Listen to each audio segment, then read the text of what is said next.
Yang di-Pertuan Agong Sultan Ibrahim menitahkan supaya amanah rasuah diperangi secara besar-besaran dengan tiada sesiapa pun boleh dilindungi daripada tindakan undang-undang. Si Paduka Baginda bertitah pemberi rasuah, ejen atau mana-mana pihak yang bersubahat turut perlu disiasat dan dikenakan tindakan tegas.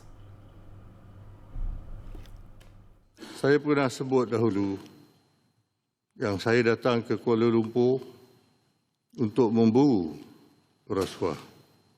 Dan nampaknya saya telah berjaya.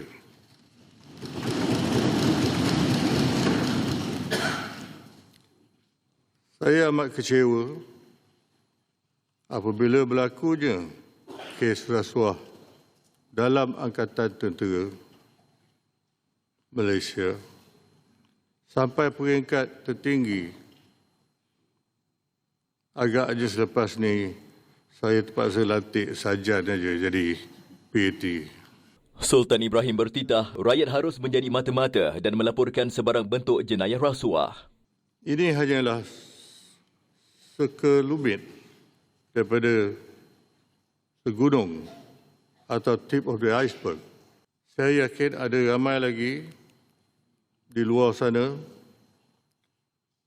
sama ada di Jabatan Kastam, Immigration, Polis dan sebagainya. Serta termasuk juga yang berada di dalam Dewan yang akan terus diburu sampai jumpa.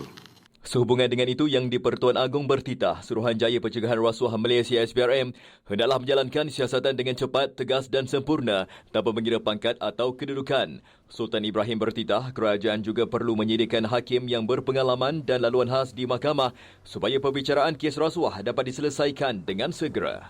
Kepada semua ahli yang berhormat dan pejabat awam, ingatlah bahawa jawatan yang disandang adalah amanah rakyat dan negara. Jika awak menyalahguna kuasa,